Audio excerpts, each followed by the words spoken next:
sont une quinzaine d'artisans à s'être installés à Pont-Scorff. Morgane Co fait de la peinture sur lettres, un métier peu connu.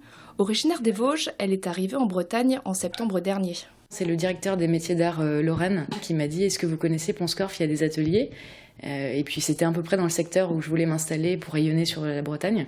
Et je me suis dit c'est le moment de se lancer, de vraiment installer un atelier et puis de le faire en Bretagne parce que la culture bretonne, l'identité bretonne, l'architecture, il y a beaucoup de choses qui font que ça a du sens pour moi d'exercer ce métier ici.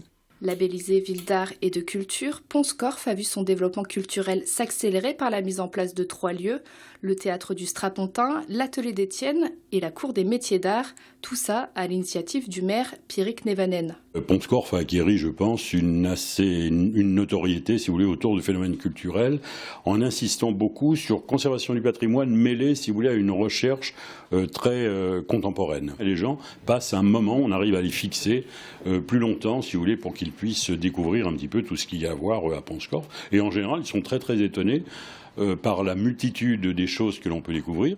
Créée en 1994, la Cour des métiers d'art s'étale sur 3 étages, entre boutiques et expositions. Le lieu propose le travail d'environ 70 artisans et créateurs.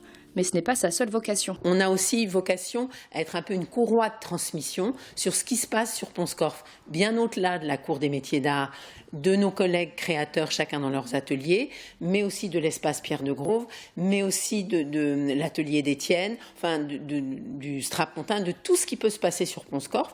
Donc c'est un petit monde en fait qui se renvoie la balle et qui joue au tennis d'une façon à plein de joueurs en fait. Voilà. Amateur ou non, dans cette boutique, on y trouve de tout et pour tous les prix, de 3 à 7 000 euros.